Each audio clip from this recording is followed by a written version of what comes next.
"You can't sit with us. Mommy said you're just a useless old freeloader." My 9-year-old granddaughter Lily said that in front of the entire family, right in the middle of my son Michael's birthday dinner. What hit me wasn't the insult itself, but the sound of my own child laughing at it. I stood up, trying to keep my back straight, even as my chest tightened like someone was squeezing it. No one apologized. No one stopped her. That night, Michael texted me a single sentence: "Mom, tomorrow is the usual payment deadline." And I replied, "Handle it yourself." They didn't know that, from that moment on, I had opened the door to the biggest reversal of their lives. If you're still listening, tell me where you're watching from. Every comment you leave is another mark in this journey. And if this story has touched you, don't forget to hit like, so it can reach even further. My name is Evelyn Brooks. I'm 66 years old and live in a quiet little town in Oregon. My white wooden house with the wide front porch is where I raised my 2 boys and where I once imagined I would grow old peacefully, surrounded by the laughter of family. But it turns out everything I spent my whole life building could collapse in an instant created by the very people I loved most. That day was Michael's 41st birthday. The little blonde boy I once carried is now a grown man with a wife, a child, and a family I always thought I still belonged to. I had woken up at 6 a.m. to prepare the dinner. I roasted honey-glazed chicken, Michael's childhood favorite, made coleslaw, and baked a red velvet cake using the exact recipe he once said was the best in America.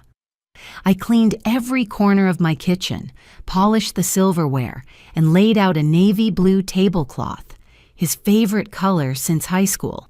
I poured my whole heart into that meal, not because I wanted gratitude, but because I loved my son, loved this family so much that I sometimes forgot I also deserved respect. At exactly 3 p.m., Michael and Vanessa's shiny black SUV pulled into my driveway. I smiled, my heart fluttering with a fragile hope that maybe today would feel warm, like the old days. But the first person to step out, Vanessa, my daughter-in-law, shattered that hope immediately. She lowered her sunglasses, scanned my house like she was assessing a free temporary shelter. "Oh, wow, you actually cleaned today," she said, her voice cold even though her lips curved into a polite smile. I simply replied, "I always keep the house clean. You just don't notice." Vanessa didn't care. She walked inside as if entering a convenience store, eyes glued to her phone, leaving Michael to carry everything. Lily, only 9, walked in last, shaking her brown curls and giving me a look no child should have, unless someone taught her to. I bent down and opened my arms. "Hi, Lily, sweetheart, come give Grandma a hug." She stepped back half a step, wrinkling her nose as if I had offered her something dirty. I swallowed that sharp, stinging feeling in my chest and stood up.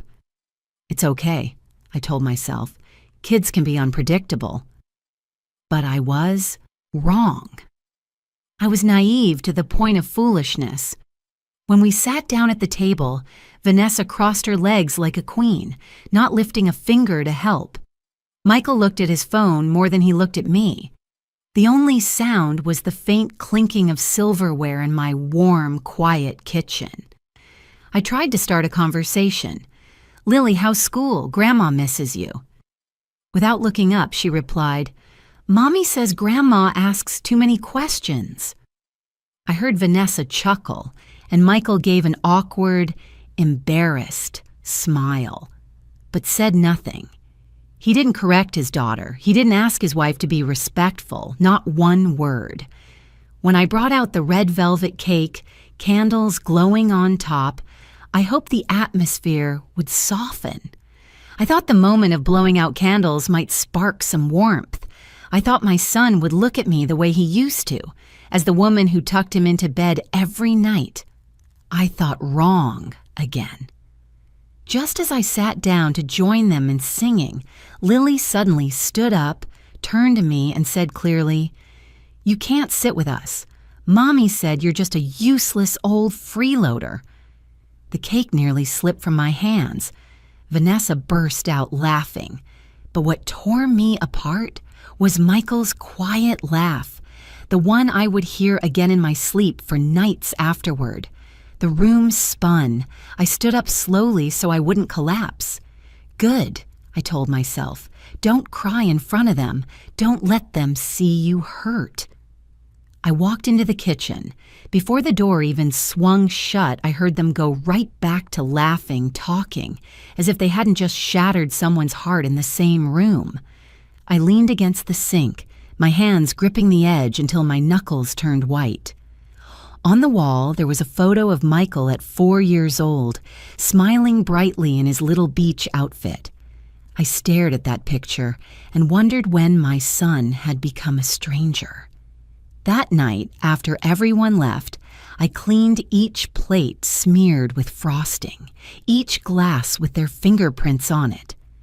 My house went quiet again, the kind of quiet that makes an older woman feel alone. My phone buzzed. Michael. "Mom, tomorrow is the usual payment deadline." The usual payment, meaning the money I had quietly wired into his account every month for 3 years, so he could keep up appearances with Vanessa, so his family never lacked anything, so Lily could attend private school, so Vanessa could carry a new designer handbag every season. I stared at that message for a long time. Then I typed 3 words, "Handle it yourself." And for the first time in 15 years as a single mother, I felt peaceful. Not because I saw my future, but because I finally saw theirs. I, Evelyn Brooks, had lived my whole life for my children. I once believed that's what a mother must do. But that birthday dinner woke me up. Love is not meant to be stepped on. I turned off the living room lights and walked up the creaky stairs to my bedroom.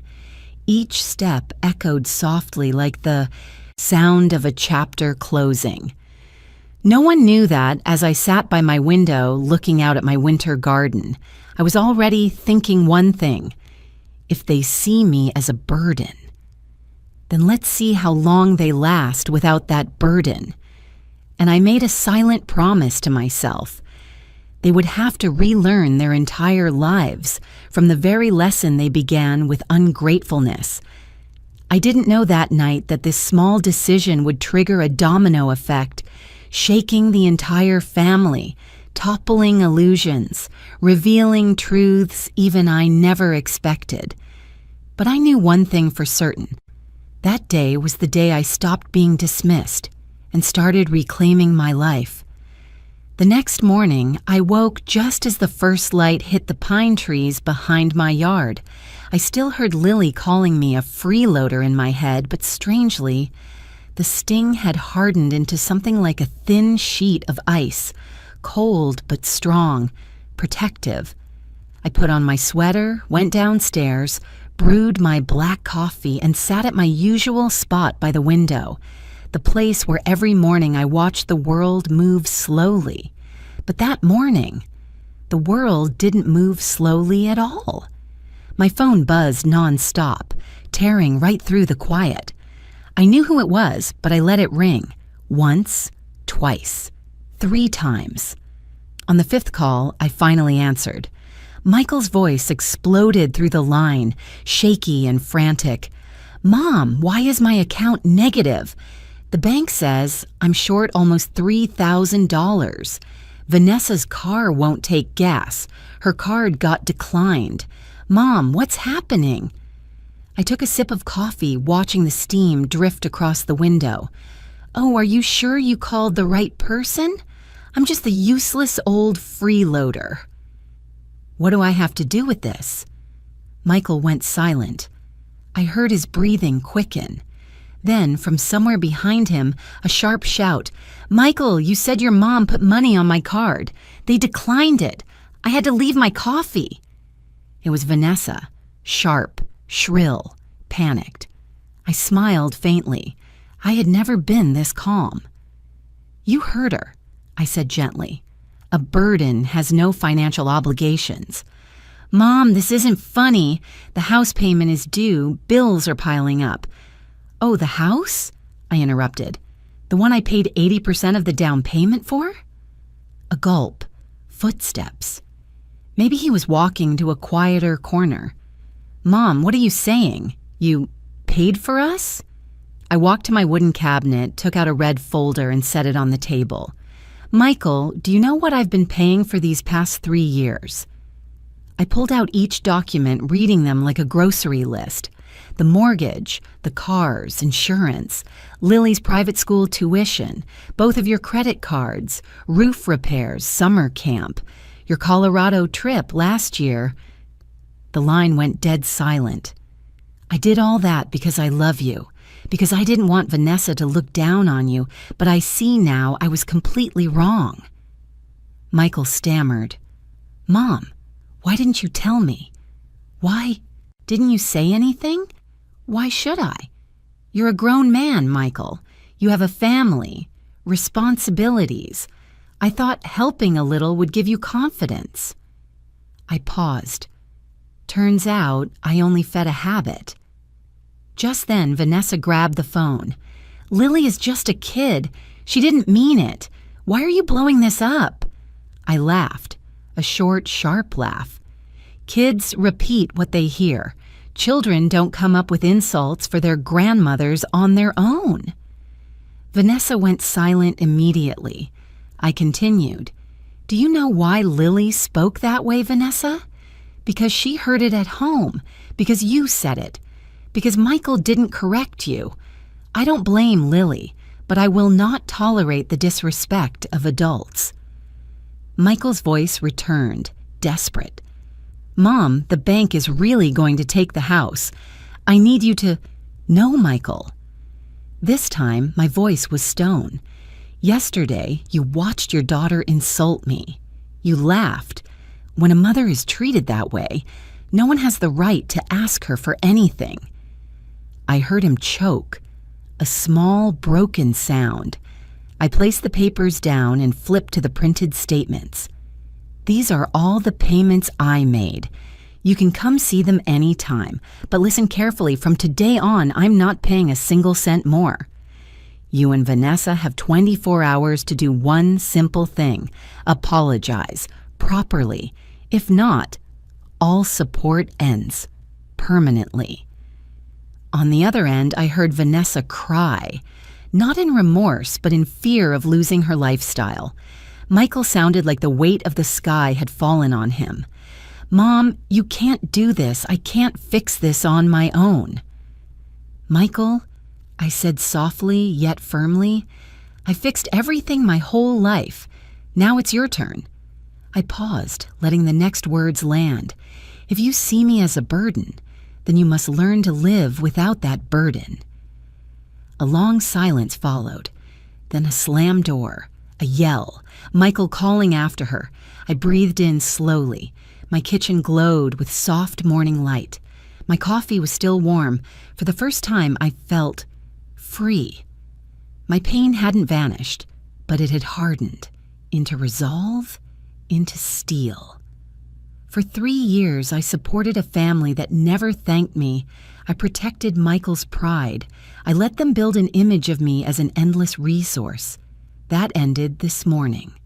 I set down my cup and closed the folder. Sometimes, to stand firm, an older woman doesn't need anyone behind her. She just needs to say enough. And that morning, for the first time in 66 years, I did. Michael called 2 more times, but I didn't answer. They needed time to face themselves, to understand that everything in life has a price, including a mother's kindness. And in that silence, something became incredibly clear. I owed them nothing, but they owed me an apology I would never forget if it didn't come. I clicked the folder shut, a soft, decisive sound, like a door closing, and another one, opening. A door leading to a confrontation they never imagined I had the strength to walk into. I didn't have to wait long. Just before noon the next day, the sound of a car slamming its brakes echoed across my yard, sharp and dry like a warning. I pulled the curtain aside and looked out the window. Michael stepped out of the driver's seat, exhausted, his clothes wrinkled, his hair flat and oily like someone who hadn't slept all night. But Vanessa was different. She stomped her high heels on the tile steps of my porch, pushed open my front door without even knocking, as if this place belonged to her. "We need to talk," Vanessa said, her voice sharp as a thin blade. Michael stood behind her, avoiding my eyes. I didn't invite them to sit right away. I wanted to see how they intended to begin this conversation, but clearly, apology wasn't in their vocabulary. Vanessa crossed her arms, tilted her head with challenge. "You cut off the money without warning. That's unreasonable. I want to know why." I raised an eyebrow, swallowing a sigh.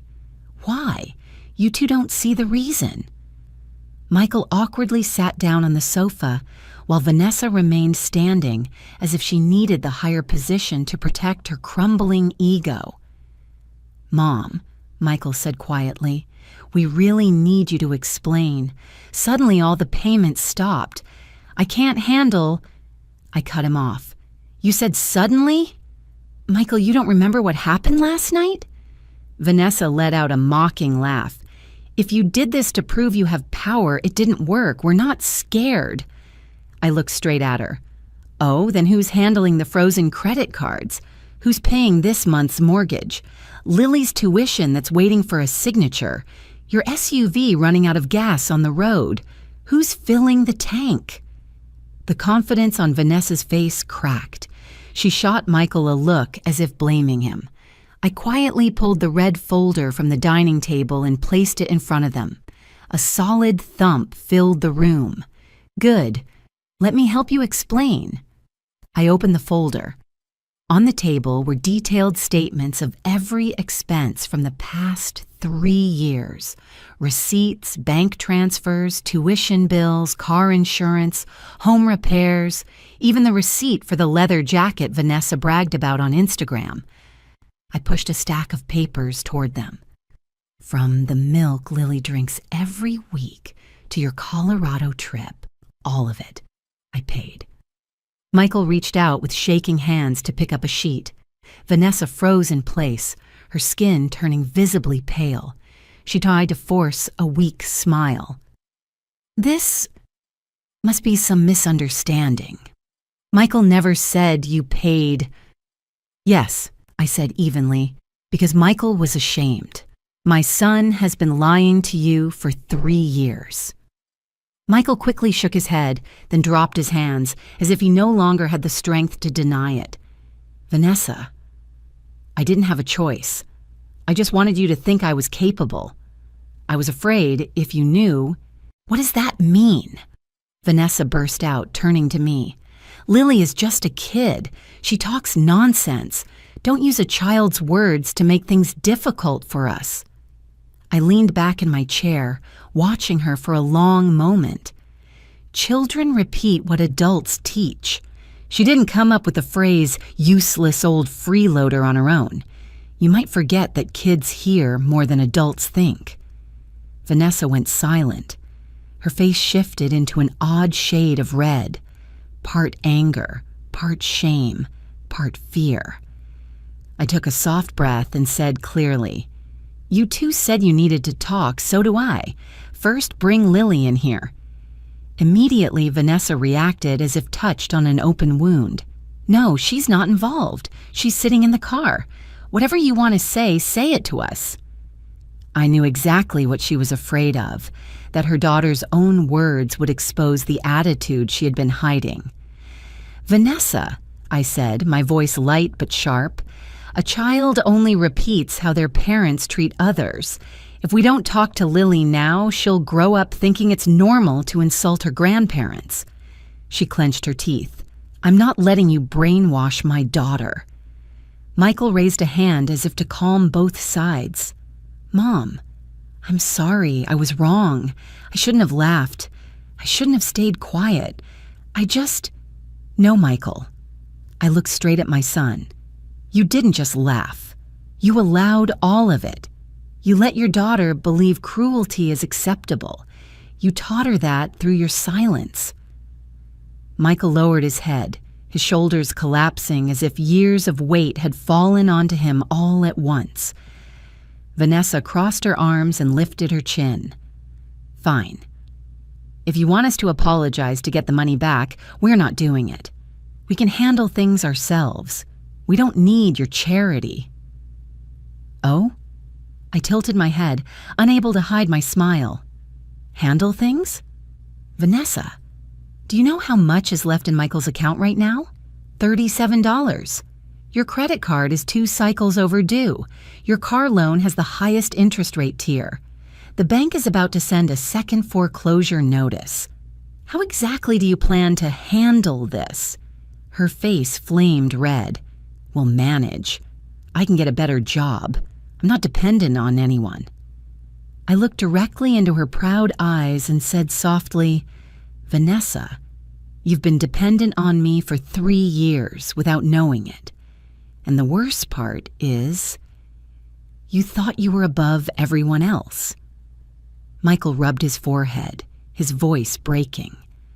"Mom, I'm sorry. It's my fault. I wanted to look strong, to be the provider. I didn't think it would turn into this. I just wanted Vanessa to be proud of me." I placed one hand on the table, staying silent for a few seconds before speaking. "If you want respect, you must live like someone worthy of it. You can't build love on my money." I pushed the folder toward them. "Now here is my final choice. 24 hours. Either you apologize to me, clearly, sincerely, without excuses, or you two handle everything on your own starting today." Vanessa shot to her feet. "I don't need that kind of money. I will take care of my family. I won't let you control us." She grabbed Michael's hand. "Let's go. We'll show her we don't rely on anyone." But her steps trembled, and Michael looked like a rope pulled from both ends, between his wife's pride and the truth he couldn't outrun.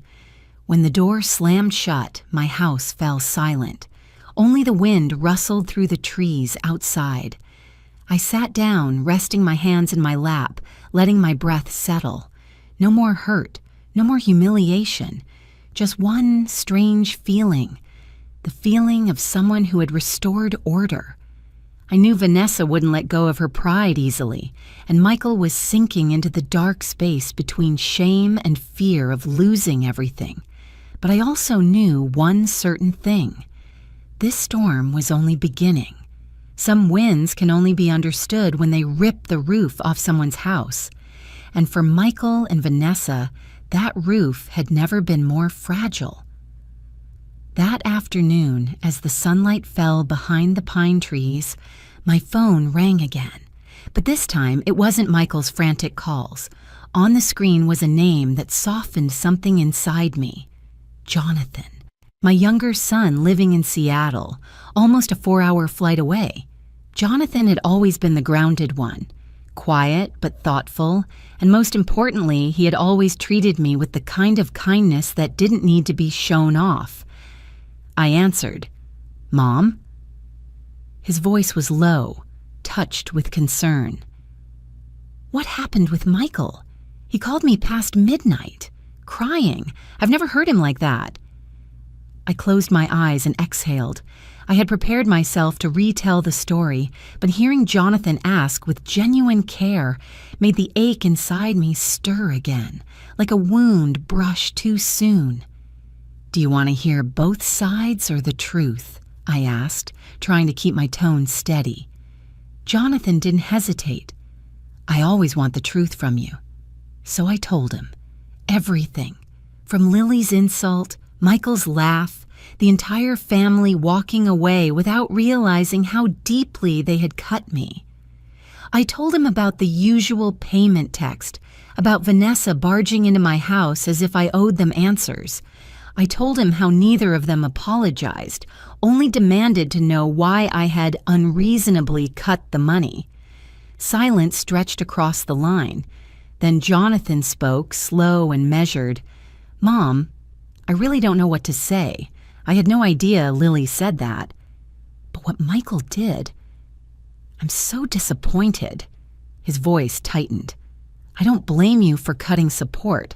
Honestly, I think you should have done it a long time ago." I gave a faint, sad smile. "I know, but I always thought Michael needed time, needed the feeling of being supported to stand tall." "That's not what happened, Mom," Jonathan said immediately. "He relied on you to maintain an image for his wife. He relied on you to build a life he didn't earn. It's not support anymore. It's dependency." I went still. Hearing my own son say it plainly made me face a truth I had avoided for years. Jonathan continued, "To be honest, Michael needs this shock to grow up, and you need the distance so you're not taken advantage of anymore." That sentence was like a light turning on inside me. "Jonathan, if Michael calls to borrow money, what would you do?" I asked, partly curious, partly needing to know if I could trust at least one son completely. Without a second thought, Jonathan replied, "I won't give him any. Doing that would just enable him, and I won't be part of hurting you more." Maybe I had been waiting years to hear someone in my family say that. I leaned back in my chair, looking out at the front yard, where the first yellow leaves of the season had begun to fall. "Thank you," I said softly, "not because you're taking my side, but because you see something I took too long to see." Jonathan's voice gentled. "Mom, you never asked for anything except respect. If someone can't give you that, they don't deserve your help." A warm wave swept through my chest. "If Michael needs emotional support, I'll still be here," I said. "But no more financial help, no more carrying everything while they sit back." Jonathan exhaled, as if releasing something he had been holding. "I support you completely. And, Mom, don't soften your heart again. You've been through enough." I let out a light laugh. "You're afraid I'll soften?" "Mom," Jonathan chuckled, "for the past 30 years, you've never understood the meaning of the word harsh. But sometimes, setting boundaries is the healthiest way to love." I stayed quiet, not because I was hurt, but because my son had just spoken straight into a part of me I didn't know anyone understood. "Don't worry," I said. "This time, I'm not stepping back." After I hung up, I sat for a long time, listening to the ticking clock in the living room. For the first time in days, I didn't feel alone in this battle. At least one of my sons was truly grown, balanced, thoughtful, and capable of love that didn't bleed others dry. I began rethinking everything. The years I spent trying to shield Michael, not realizing I was weakening him. I realized this family didn't just need a small wake-up call. They needed an upheaval, and cutting financial support was only the first stone dropped into the water. That evening, after a simple dinner of chicken soup and toasted bread, I went upstairs and opened the wooden cabinet my late husband left behind. Inside were old folders, business plans from 20 years ago, documents I had intended to organize many times but couldn't because the memories felt too heavy. I pulled out each folder: savings accounts, shares of the small real estate company my husband and I started when Michael was just out of college, papers I had never shown either of my sons because I had wanted them to stand on their own feet. But now I needed to review everything, not to help Michael or Vanessa, but to prepare the next step for myself. I sorted through each sheet, placing them back in order, feeling as though I was reorganizing my life, a life I had let others steer for far too long. When the night breeze drifted in through the window, rustling the curtains, I paused and looked out at the small forest behind my house, and I understood. For the first time in years, I was reclaiming control. Not control over anyone else, but control over my own life. Something age often tricks people into believing they've lost. I closed the last folder and rested my hand on its cover. I could feel it clearly.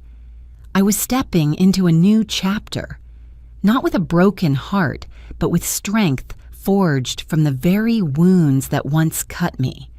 Because sometimes the people who hurt us the most are the ones who unintentionally give us the greatest gift, awakening. The next morning, a little after 8 a.m., I received a video call from Michael. But before I could pick up, the call ended. Not even 10 seconds later, my phone rang again. I knew this pattern. This was how my son called when he was truly panicking. I pressed accept. Michael's face appeared on the screen, gaunt, eyes red as if he had been crying or hadn't slept all night. "Mom!" His voice broke. "Vanessa, she left." I didn't act surprised. I set my tea down, kept my voice steady. "Tell me more clearly." Michael swallowed hard, as if his throat were filled with gravel. "Vanessa found out my real salary." He let out a strained laugh, a painful, defeated sound. "Turns out I only make enough to cover electricity, water, and some groceries. The moment you stopped helping, everything fell apart." I stayed quiet, not out of judgment, but because I wanted him to see his own reality with his own eyes. Michael continued, his voice trembling. "She said straight to my face, she didn't get married to live with a failure." Those words stabbed into my ears, even though they weren't aimed at me. I knew that kind of pain, when someone you once trusted sees you as less than your true worth. I sighed softly. "Where is Vanessa now?" "She packed her things last night, took her whole wardrobe, makeup, even the travel suitcase, then pulled Lily along. They're staying at her parents' house." His voice cracked. "Lily?" She cried, but Vanessa said it was temporary, until I can prove I can provide. I closed my eyes, feeling my heart squeezed gently by an old, tired hand. Loving your child is instinct, but love doesn't mean rescuing. Michael collapsed into a chair, hands on his head. "Mom, I lost my family." It was probably the first time in my life I had seen my son so bare. No pride, no bravado, no illusions of success. Just a 42-year-old man standing in the ruins he played a part in building. I kept my tone calm, but never cold. "Michael, sometimes the truth itself will choose who deserves to stay." He looked up, eyes pleading for someone to pull him out of the hole he had fallen into. "What do you mean, Mom?" I said slowly, "the people who stay when you have nothing are the people who are truly your family." Michael went silent for a long time. His breathing blended into the hum of the ceiling fan behind him. Then he spoke, voice breaking like a defeated child.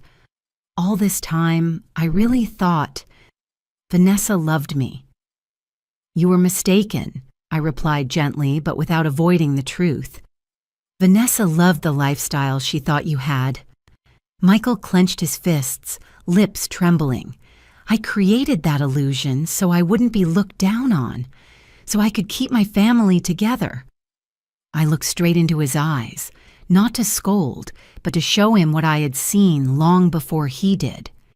"You can't keep a family together with borrowed money or the money I sent in secret. All you did was delay the moment they saw who you really are." Those words made Michael drop his gaze, his shoulders shaking. I didn't step forward to comfort him. I knew he had to go through this moment, had to feel the full weight of loss if he ever wanted to stand back up. After a long pause, he whispered, "Mom, all of this happened because I depended on you for too long, didn't it?" I pressed my lips together. Yes. But it wasn't just you. Part of it was my fault, too. I tried to shield you too much, afraid you would stumble. He looked up, confused and wounded. "Mom, but that ends now," I said firmly. "From now on, you have to live your life. If there are mistakes to fix, you fix them with your own 2 hands."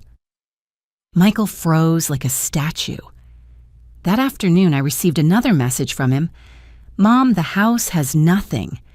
I've never paid a full month of bills myself.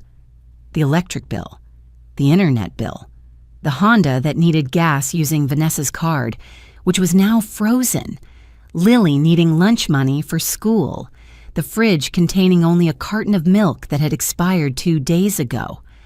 I read each line, and my heart tightened. But instead of rushing in to save him, I replied with one sentence. "This is the first time you're living according to your real income. Consider it your starting point." 10 minutes later, Michael called again. "Mom, I'm so scared." I answered with the low, steady voice of a woman who had lived long enough to understand pain and strength. "Fear isn't shameful. Avoiding responsibility is." On the other end, Michael exhaled heavily. I'll try. I don't want to be the person Vanessa described." "Then prove the opposite," I said. "Start by paying your own bills." I heard him flipping through messy papers. "Mom, there are too many. I don't know which ones to prioritize. Electricity, water, food. If you can't pay the mortgage on time, call the bank and negotiate. Everything else, cut back. You don't need to live like before anymore." Michael was silent for a long moment before asking, voice small like a child waking from a nightmare, "Mom, will Vanessa come back?"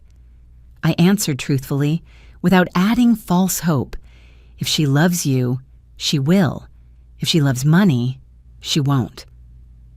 There are sentences that help people survive pain by touching the deepest part of it. That was one of them. That night, Michael sent the first screenshot of a bill he had paid himself. On the screen were the words, "Payment successful."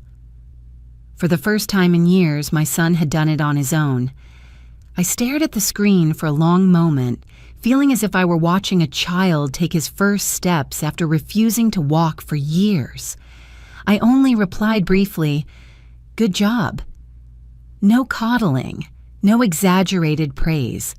Michael needed to learn that independence was normal, not a heroic achievement to be rewarded.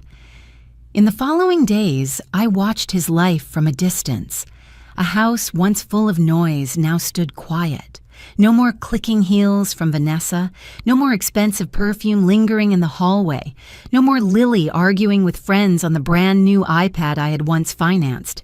In that emptiness, I saw my son truly growing, slowly, painfully, but undeniably. I understood one thing clearly. Breaking the dependencies I had accidentally created over the past 3 years would not be easy, but it had to be done.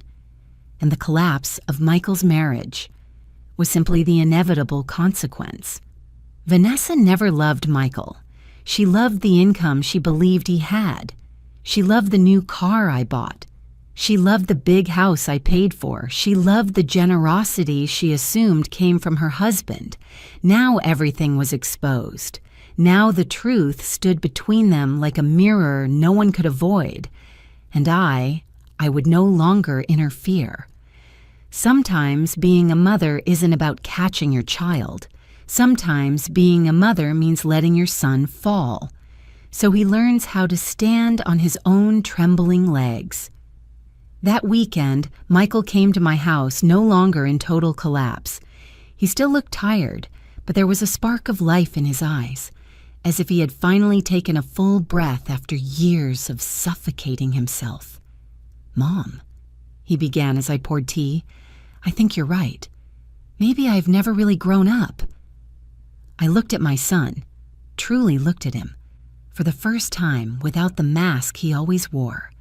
No pretending to be strong, no chasing an image of success he had invented.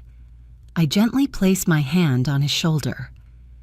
"You're beginning now, Michael, and I'm proud of you. Not because you're perfect, but because you're willing to face yourself." He lowered his head. "I'll do my best." I smiled. "Then this is only the first chapter of your new life." I invited Michael over on a quiet Sunday morning. Outside, red maple leaves dropped one by one, sounding like soft whispers of autumn. I stood in the kitchen making coffee, feeling an unusual calm. I knew the conversation about to happen would change the course of my son's life, and it was also a key step in the plan I had been quietly preparing for days. When Michael arrived, he knocked very gently as if afraid to disturb me, a hesitance I rarely saw in him. "Mom, I'm here," he said as he stepped inside, hands in his pockets, walking like a man who had just come out of a storm. I pointed to the old wooden table near the window, where I had placed a green folder clipped with a bright brass fastener. "Sit down, Michael. I have something to give you." He looked at the folder as if it were a foreign object. "What is it, Mom?" "Open it." Michael slowly unfastened the clip. His eyes moved across the first page, then suddenly widened as if someone had pulled his hair. "Contract of employment, Brooks and Avery Real Estate Group." He looked up, mouth slightly open but unable to speak. I nodded. "That is your father's and my company." Michael froze. "But Dad was just a lumber mill worker?" I saw the innocence in his question. The truth was, my husband and I had hidden that secret well for 2 decades, not to deceive our children, but to protect them from growing up dependent on family wealth. "Your father worked at the mill until 2003, I explained slowly. "After that, he quit and focused on Brooks and Avery. We bought inexpensive lots during the recession, renovated old houses, rented them out, resold them, and kept building." Michael inhaled deeply, trying to process what he had just heard. I never knew." "That's right," I said, "because your father wanted you and Jonathan to build your own lives, not rely on inherited money, and I believed in that too." I rotated the folder toward him so he could see clearly. "You're 42 now. It's time you knew the truth." Michael looked down at the second page, a job description, Regional Property Manager, Western Division. Starting salary, a 6-figure number I knew he had never imagined. "Mom, why would you trust me with this, after everything I just put you through?" His voice shook, tangled with regret and disbelief. I didn't answer immediately. I looked at my son, a man walking into midlife with mistakes piled high like mountains, yet with a faint flicker of something still alive in his eyes, like a small ember refusing to die. "Michael," I finally said, "I'm not giving you this opportunity because you deserve it now, but because I believe you can become someone who deserves it later." He lowered his head, overwhelmed. "Mom, I don't even know how to thank you." But I lifted my hand to stop him. "This opportunity comes with a condition." Michael tensed. "What condition?" I folded my hands. On the table, my voice firm. "Vanessa is not to know." A deep silence sank into the room. Michael blinked, clearly stunned.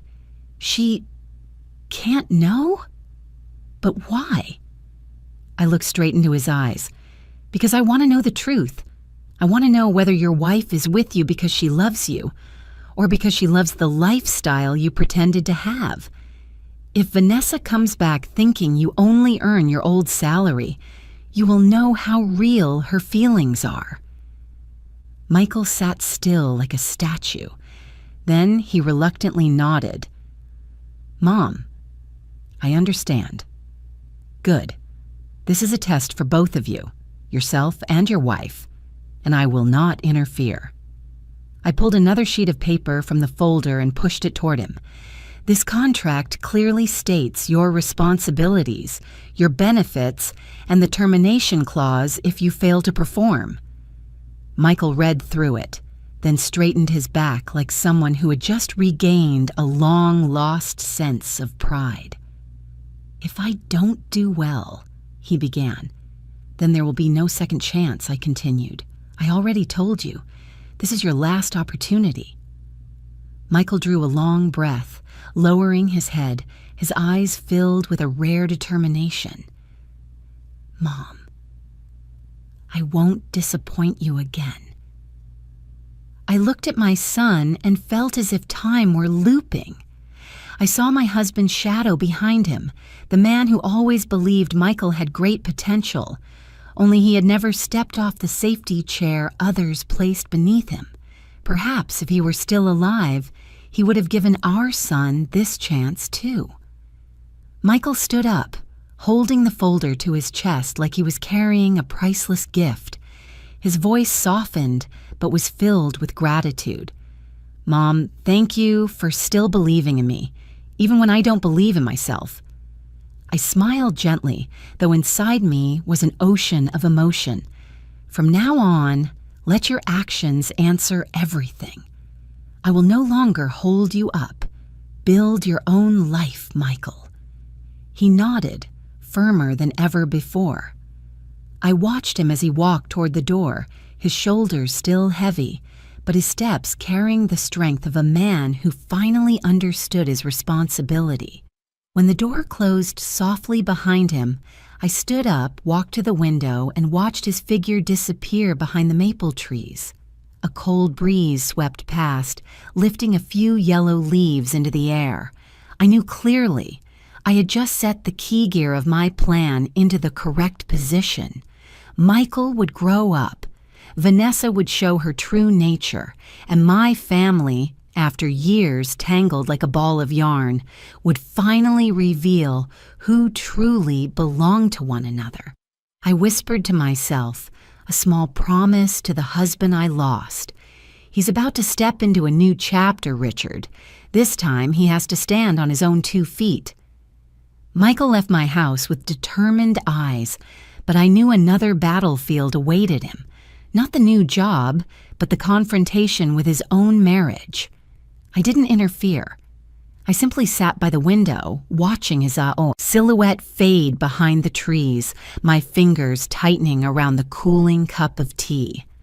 A mother must sometimes step back to see clearly who walks out of her child's life, and who clings on only for personal gain. By late afternoon, as the sky shifted into deep blue, Michael texted me, "I'm going to Vanessa's parents' house. I want to tell them about the job." I replied with just one sentence, "Tell the truth." From what Michael later described, I could picture the scene inside Vanessa's parents' grand home, a suburban mansion where everything appeared more glamorous than it truly was. Vanessa had always bragged about her stable background, using it as a shield to belittle my family. Michael stood in the large foyer. Vanessa sat cross-legged on the sofa, her phone vibrating nonstop with social media notifications. She looked up, and the moment she saw Michael, she frowned. "What are you doing here?" Vanessa's voice was sharp as a blade. Michael took a deep breath. "I have news about my job." Vanessa immediately sat upright. "A new job? Good, tell me. How much is the salary?" Not "how is the job," not "are you doing okay?" Just "how much is the salary?" Michael said that in that moment he realized this question had repeated itself for 10 years of marriage. He had simply never heard it clearly before. "I was appointed regional manager. The salary." He swallowed. The starting salary is... How much? Vanessa cut him off, her voice harsh like someone gasping for air. It's an amount enough for us to live comfortably, not rich but stable. Say the number. Michael finally had to read the figure aloud, a relatively high salary for any middle-class man. But when Vanessa heard it, she shot up as if someone had slapped her. Not enough! Her scream echoed from the living room to the backyard. Michael froze. Vanessa, this is my real salary. It's a job I have to work hard for. Not enough for me to live, she yelled. Lily has always gone to private school. I'm used to designer brands. I'm used to weekend spas and dining out. You think that amount is enough? Michael said that at that moment he felt something inside him crack, something that had been fragile for years. Vanessa. He searched for words, but his mouth was dry as sand. We can adjust. Adjust? She laughed coldly. Adjust to live like poor people? What can you do besides drag me down? Lily was sitting in the corner with her doll, her big blue eyes wide. The 9-year-old didn't understand why her mother was so angry. She just looked between her parents with a confusion that could break any heart. Michael said that in his daughter's eyes, he saw something he had never seen before. Fear. Mommy, did Daddy do something wrong? Lily asked softly. Vanessa waved her off irritably. Be quiet, the adults are talking. Michael felt his heart plunge into a deep pit. Vanessa, you can't talk like this in front of her. You think I care? She snapped. You have no money, that's it. I didn't get married to be the wife of a failure. That sentence was like a hammer smashing every illusion Michael had clung to. He said that in that moment, he saw their entire 10-year marriage play back like a slow-motion reel. The cold nights when she barely spoke to him, the dinners where she never asked how much he had earned, the vacations she bragged about to her friends. Michael pays for everything. Michael didn't argue, didn't beg, didn't fight back. He simply watched his wife finish packing the last 2 bags, then pull Lily to her feet. We're going to my parents for a while. Vanessa said it like announcing the weather. When you can prove your worth, I'll talk to you again.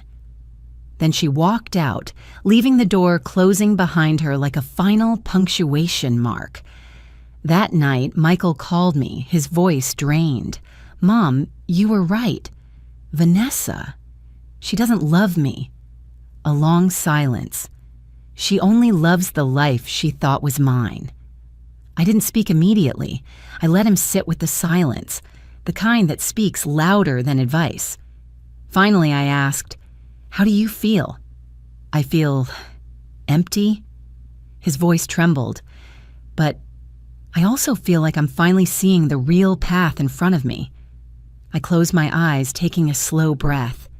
Michael, sometimes the person who hurts you the most is the one who teaches you the most important lesson. Vanessa just showed you the truth you avoided for years. I walked to the window where the soft amber streetlights glowed against the sidewalk. From now on, you don't have to pretend anymore. You don't have to play the role of a successful man just to keep a marriage that was never real. Michael's voice broke. Mom, I don't understand how you can stay so calm. I let out a small laugh, because I already knew the outcome, and because I've been watching from a distance. What do you mean? I mean, my son, the storm with Vanessa is only beginning. She still doesn't know what I know. Michael went silent. He didn't know what I was referring to, and I wasn't planning to tell him yet.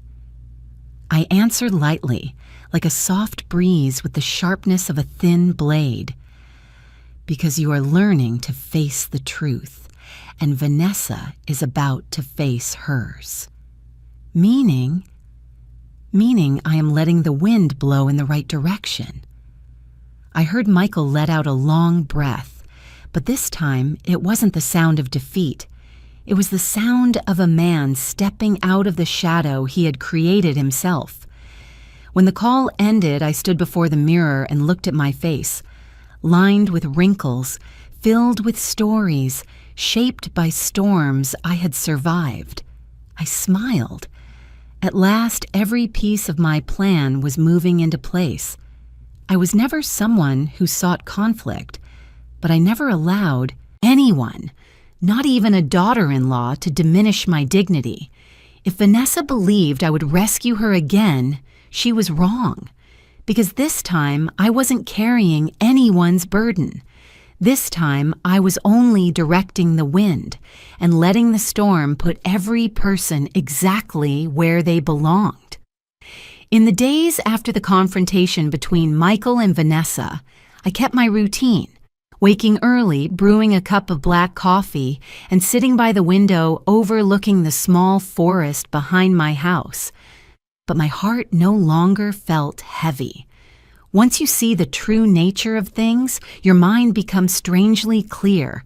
I knew Vanessa would soon face the consequences she chose, and I knew I was ready for the next step. Not out of revenge, but out of fairness. And to give my son a lesson he would never forget. I called Brenda, my personal attorney for 18 years, a woman so sharp she could predict an opponent's next 3 moves just by reading a single line of a report. "Brenda," I said, "I need you to investigate someone's finances. His name is Derek Monroe." Brenda paused for a second, longer than usual. "Vanessa's father, correct? Any particular reason?" "I want to know the real picture of that family," I replied, as clearly as possible. Brenda asked no further questions. We had worked together long enough to understand that the things I didn't say were the ones that mattered. 3 days later, exactly at 7 p.m., the time Brenda always sent important reports, my phone lit up with a PDF file over 100 pages long. I opened it and read line by line, item by item, number by number, until my heart grew still. Derek Monroe's convenience store chain was drowning in debt, unpaid employee wages, unpaid suppliers, unpaid taxes, and most importantly, placed under expanded investigation by the IRS. Brenda added a short note, "Evelyn, he may face prison in 6 to 9 months." I sat in my chair for a long time, not out of shock, but because every missing puzzle piece had finally come together. Vanessa always bragged about how successful her father was, but it turned out her entire family lived off a thin coat of outward glamour, one that was now peeling away. They were no better than Michael at this moment, perhaps even worse. The next morning, I sent the entire file to Vanessa anonymously, a short email, no signature, with only one sentence. "The truth is not always what it appears to be." I didn't have to wait long. That afternoon, Brenda texted me, "Vanessa just contacted another lawyer. She's panicking now." I smiled, not out of satisfaction, just the feeling that everything was unfolding according to its own logic. No one can use money to look down on others, especially when that money does not actually exist. 2 days later, while I was watering the plants in the yard, a shiny black SUV stopped at my gate. I looked from a distance and immediately recognized the man stepping out, an expensive gray suit, a slightly crooked tie, dark circles under his eyes from lack of sleep. Derek Monroe. He, the one who once looked down on me at Michael's birthday party, the one who said, "Michael's family should learn to strive harder," the one who called me an unemployed old woman living off her son. Today he stood outside my gate, his hands clasped tightly together. I let him wait 4 minutes, not for revenge, but so he would understand that today courtesy was something he needed to relearn from the beginning. When I walked out to open the gate, Derek immediately bowed his head. "Mrs. Evelyn, please give me a few minutes." His voice trembled, completely different from his former arrogance. "I'm listening," I said, keeping my tone calm. Derek took a deep breath. I'm asking you to help Michael and Vanessa reconcile. My daughter, she's falling apart. Everything happened too fast. I know she hasn't behaved properly, but please, give them a chance." I folded my arms, leaning lightly against the gate. "You came to ask me that? After everything your family has said to me all this time?" Derek bit his lip, lowering his head even further. "I know. I was wrong. I misjudged you. But now is not the time to talk about the past. I just hope you can open your heart a little." "Open my heart?" I repeated, tilting my head slightly. An interesting phrase, especially coming from someone who's in trouble with the IRS. Derek turned pale. Clearly he understood that I knew the truth. I didn't come here to argue." He tried to remain composed. "I came to beg. Vanessa will collapse if her marriage falls apart, and Lily as well." I let the silence stretch. Silence is what makes people reveal the truth. Finally, I said, "All right, I'll sit down and talk, but the rules are set by me." Derek looked at me, his expression mixed with relief and fear. "Thank you. I appreciate it." I neither nodded nor smiled. I simply turned, opening the gate just enough. "Go home and rest. When I'm ready, I'll contact you."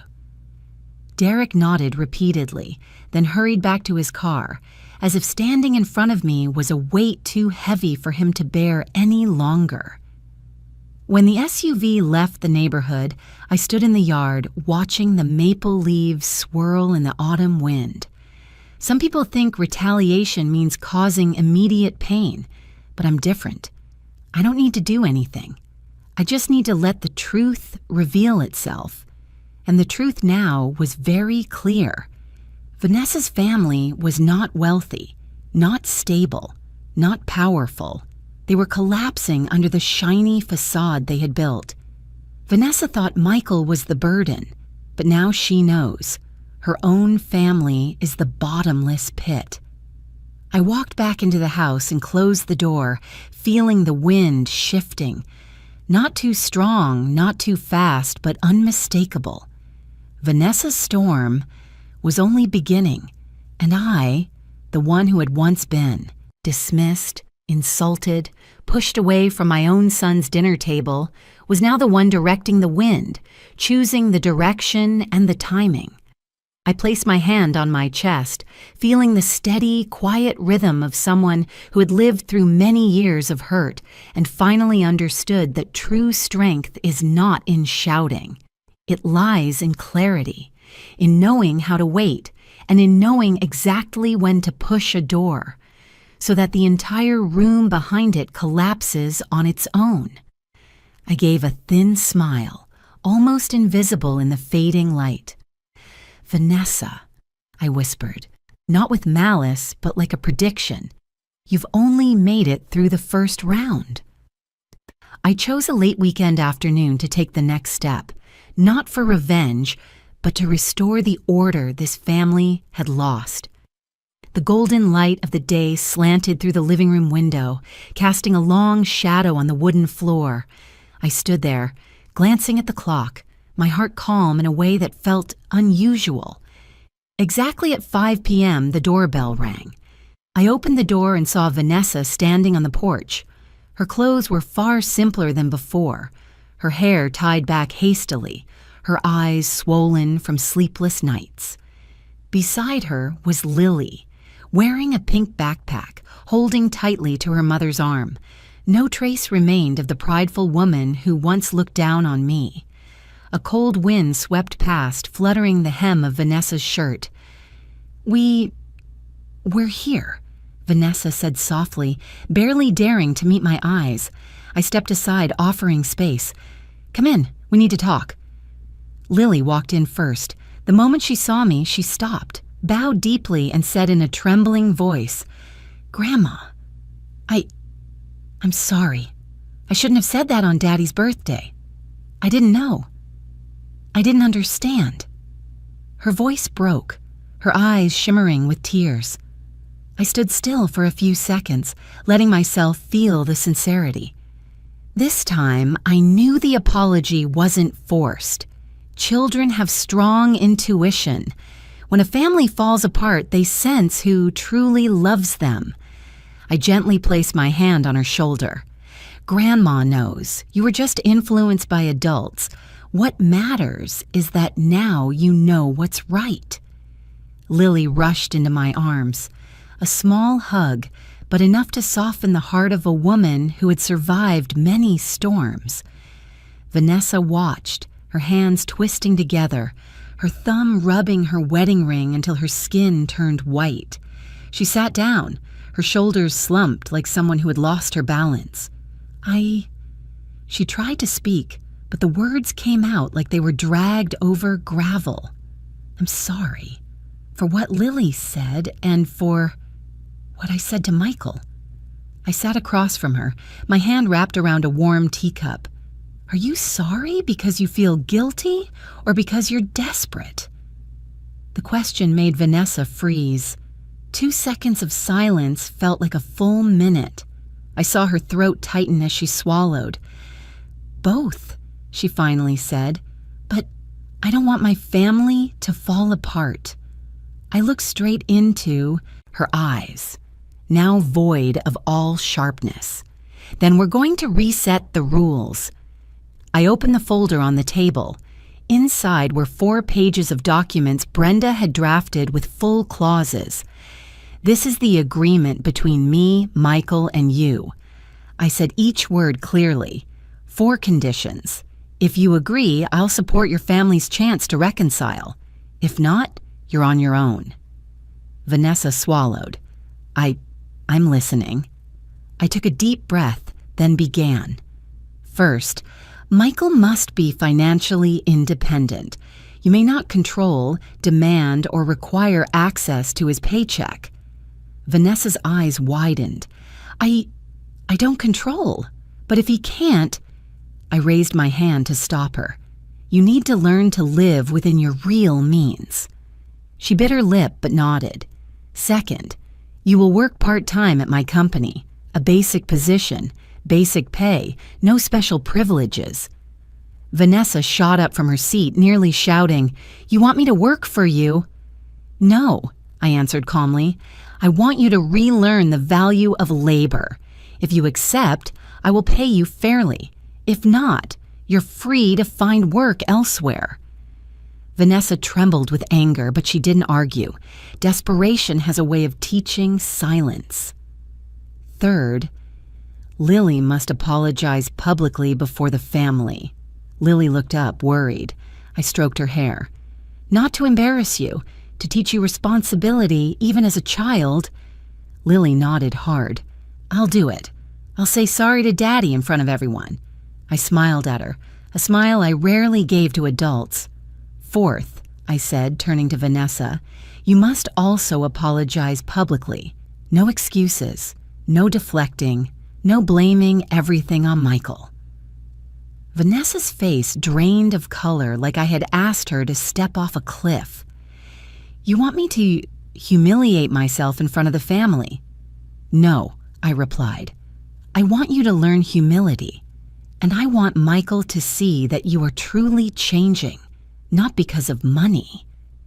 The air grew heavy. Only the ticking of the wall clock filled the room, reminding Vanessa that her time was running out. Finally, Vanessa's hands dropped, and she sank back into the chair. "I agree." Her voice was as soft as the wind. I agree to everything." I didn't show triumph. I simply turned to the last page of the folder. "This is a binding contract. There are penalties if you break any of the 4 conditions." I placed the pen in front of her.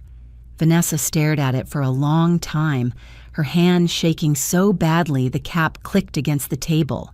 She signed, slowly, each stroke seeming to pull the air out of her chest. Once she finished, Lily ran to me, wrapping her little arms around my waist. "Grandma, I'm really sorry. I love Grandma." I bent down to hug her back. It was a hug I hadn't known I needed. I looked at Vanessa. "You know, I don't hate you.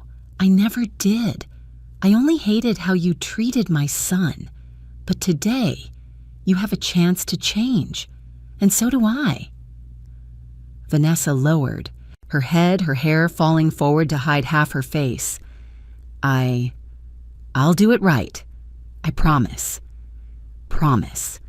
A simple word, but when spoken by someone who had lived pridefully her whole life, it weighed more than metal. I stood up, gathered the documents, and said, "Get ready. We're going to hold a family gathering. There, everyone will hear the sincere apologies, and they will witness our changes." Vanessa looked up, anxious. "When?" "Saturday evening." "That's so soon. You'll manage," I cut in, "because that is when the real test begins." I glanced at Lily, who was still holding her mother's hand. This family has a chance to heal, but it must start the right way. I turned and walked toward the kitchen, placing my hand on the wooden counter, feeling each grain the same way I felt the journey I had walked. In my heart, a quiet thought rose. The queen had fallen, but a family can rebuild if they learn to bow at the right time. I knew the public battle still lay ahead, but I was ready. And this time, I would be the one redefining the word family. Saturday evening arrived faster than I expected. All day long, I was busy preparing the garden, hanging strands of warm yellow lights along the wooden fence, setting up an extra long table with a white cloth, placing hydrangea vases I had bought at the morning farmer's market. I wanted the space warm enough for emotions to be expressed without anyone feeling judged. By 7 p.m., the lights were on and the whole garden glowed with a soft, summer-gathering kind of warmth. But no one was comfortable. The atmosphere was tight as a stretched string. Michael's siblings were there. Jonathan had flown in from Seattle, standing beside me like a quiet anchor. Vanessa's family also came, looking awkward and guarded.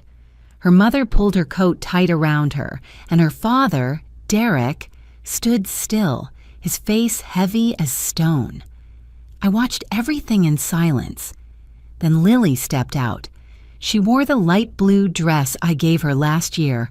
Her small hands were clenched, her lips trembling, but her eyes, those eyes shone with the courage of a child who had gone through more upheaval than any little girl should. I gave her a small nod, and she nodded back. Lily took a deep breath, then turned toward the whole family. I'm sorry for what I said at Daddy's birthday." Her voice shook like a thread pulled too tight.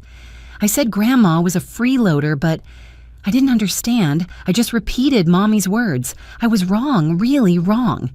Her voice tightened. "Grandma, I'm truly sorry." The whole garden went silent, quiet enough to hear the wind move through the maple leaves. Then Lily burst into tears, a clear, piercing cry, painful but not shameful, the cry of a child beginning to understand responsibility. I walked over and held her. "Grandma forgives you, and Grandma is proud of you."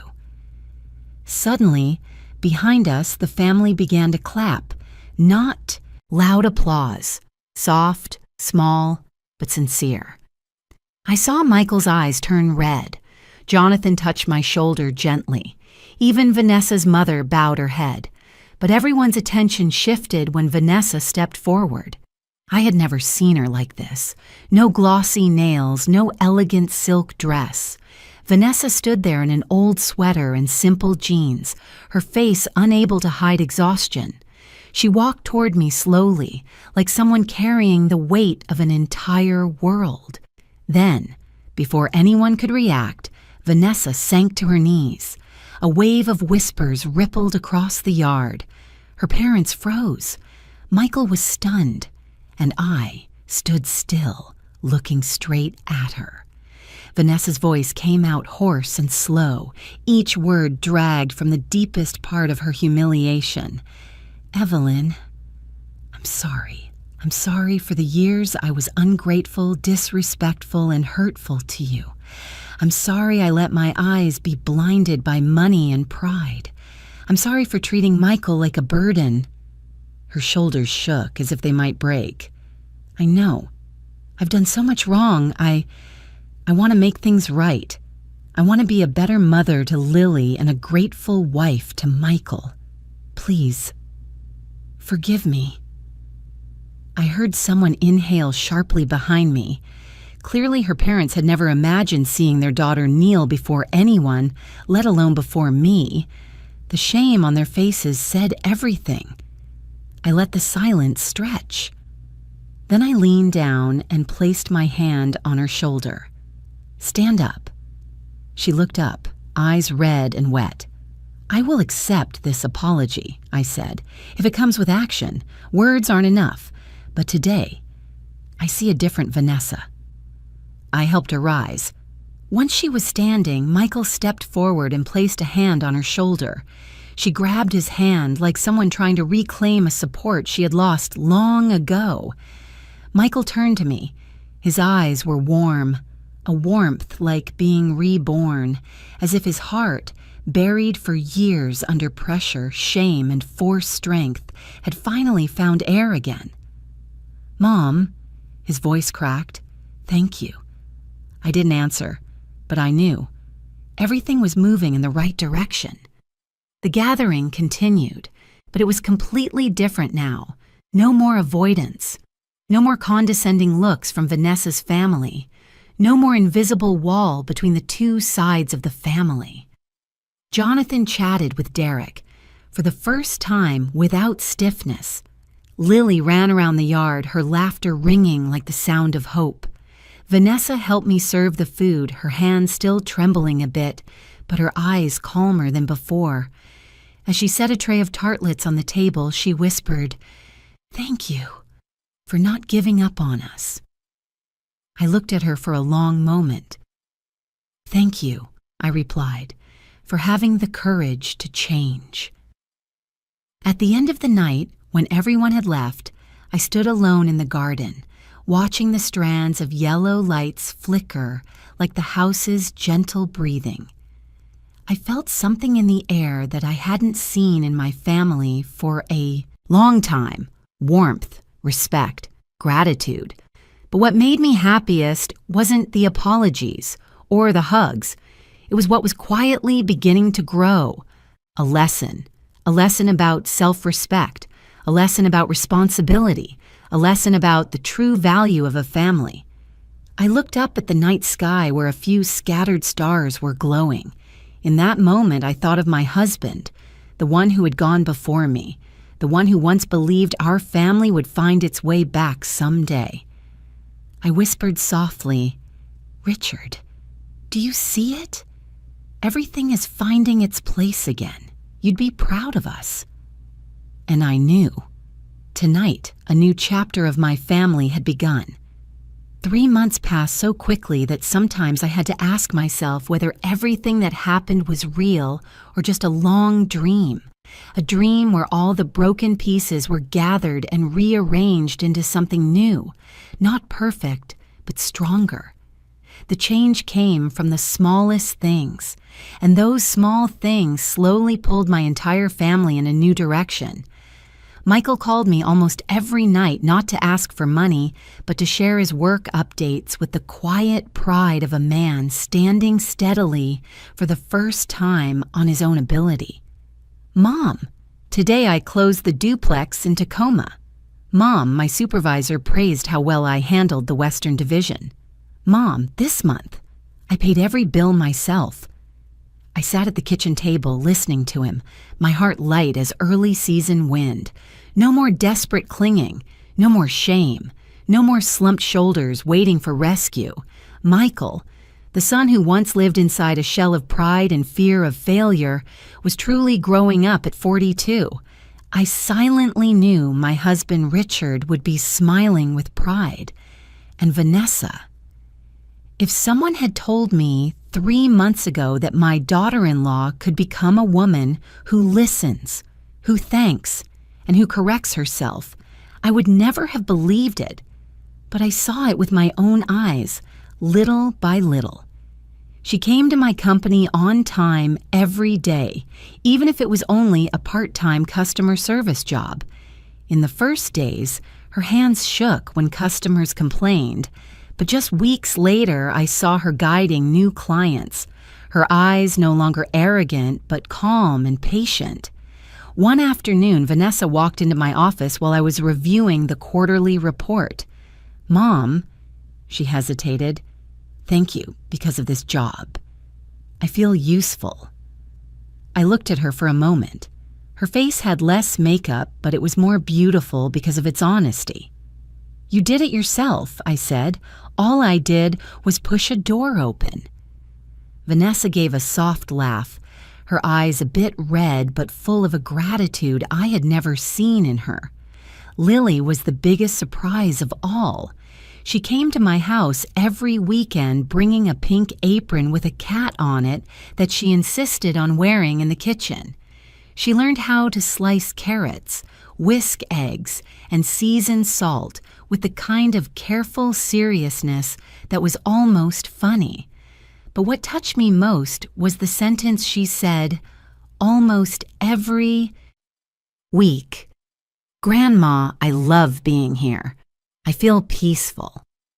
A 9-year-old saying peaceful with such sincerity is rare. I knew she could feel the difference in how I treated her. No pressure, no scolding, no tension. Just quiet air, the soft sound of chopping vegetables, the smell of baked goods mixing with peppermint tea. And I realized I needed those moments with Lily more than I thought. As for Derek Monroe, Vanessa's father, the truth finally caught up to him. News of the IRS expanding its investigation spread quickly among the small business community in his area. 2 stores had to temporarily close. Another was sued by a supplier for unpaid invoices. Derek, who once held his head high in front of me, now quietly texted Vanessa, "Evelyn's son and daughter-in-law are the only ones helping us keep any shred of dignity." And then, one rainy afternoon, Vanessa came to my house, her eyes still swollen. "Mom," she said, "if you hadn't investigated and sent the documents early, we don't know what would have happened to my family. Thank you for saving us." I didn't take credit. I simply placed my hand over hers. Whether I saved you or not doesn't matter. What matters is that you learned what you needed to learn. Vanessa lowered her head. "Yes." In those 3 months, I realized something precious. I no longer felt used. No one came knocking to ask for money. No one said disrespectful or belittling things to me. No one dumped responsibility on my shoulders and walked away. They came to ask my opinion, for guidance, to share small joys, big worries, or simply to sit in the kitchen and listen to me brew tea. For the first time in many years, I felt like I was in the right place. Not the family's bottomless wallet, but the head of the family, the steady center, the one who brought experience and calm.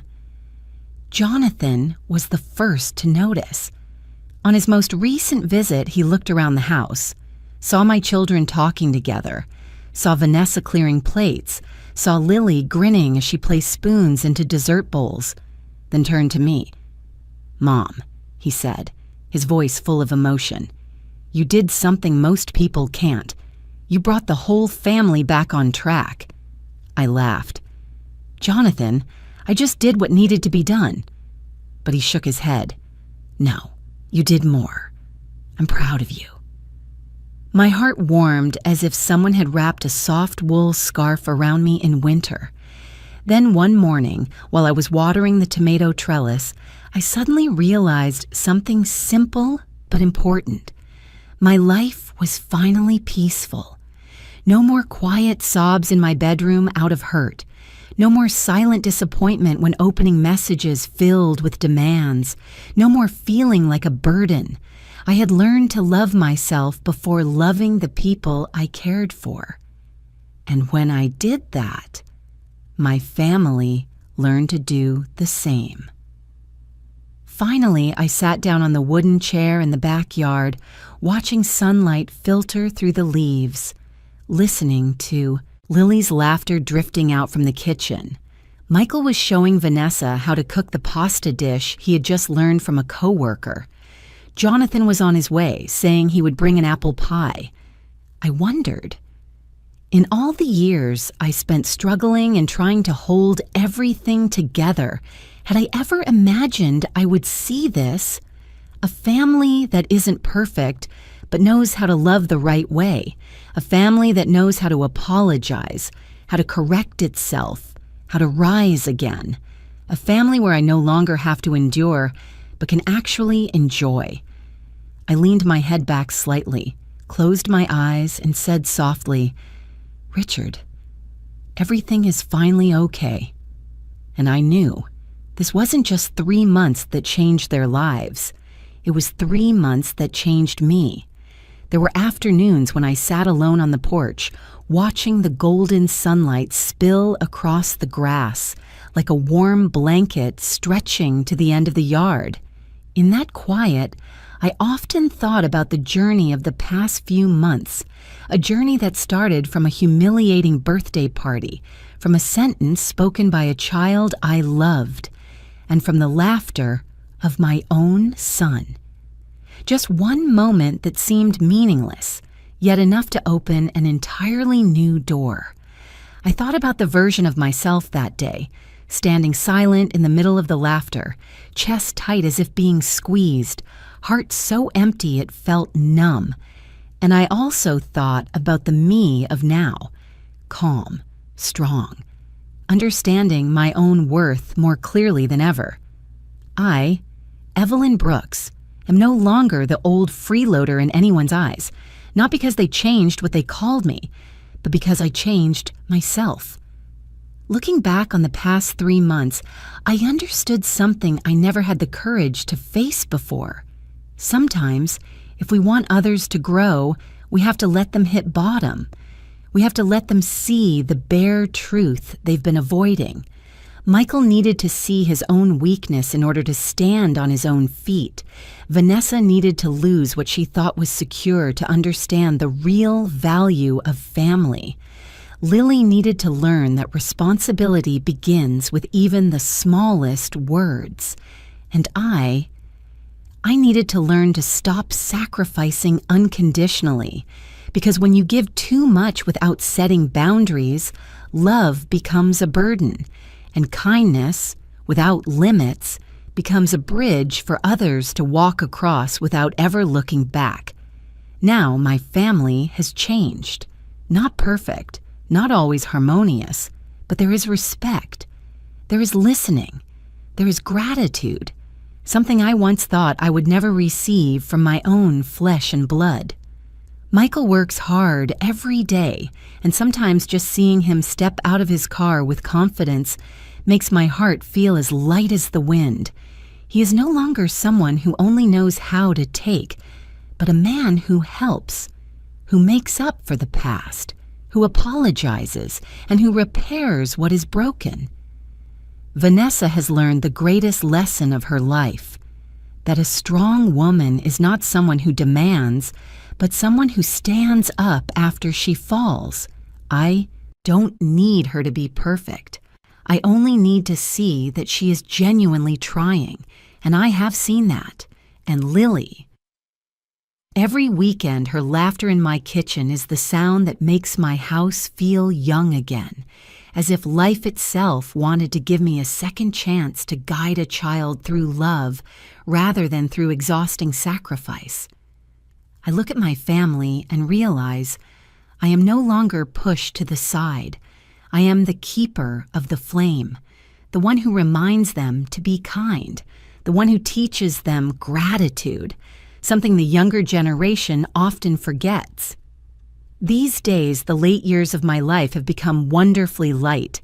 I have time to cook the dishes I enjoy, read books in the morning sun, tend to the lavender bushes in my yard, and listen to my children's and grandchildren's little stories without swallowing any hidden pain. No one knocks on my door asking for money. No one sees me as an obligation. No one forgets my presence. They come because they want me there, not because they need something from me. And for a mother, that is the greatest gift. I tell this story not to boast and not to blame anyone.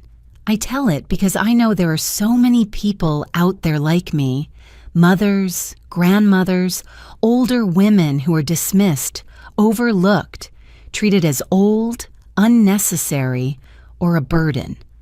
I want them to know no one has the right to treat you as something worthless, no matter who they are. Not your husband, not your child, not your daughter-in-law or son-in-law. If I, a 66-year-old woman who spent a lifetime sacrificing, can stand up and reclaim my voice, then you can too. You deserve love with boundaries. You deserve respect. You deserve to be heard. If my family can change, then yours can too. And now, as the story closes, I have only one thing left to say. If I could do it, you can do it. And I hope to hear your own story. Thank you for staying with me all the way to the final line of this story. I truly appreciate your presence, whether you're watching from the United States, Vietnam, or anywhere in the world. Please share your thoughts in the comments. Have you ever experienced a moment that woke you up the way mine did? If you enjoy stories like this, please like, subscribe, and stay tuned for the next ones. Thank you from the bottom of my heart.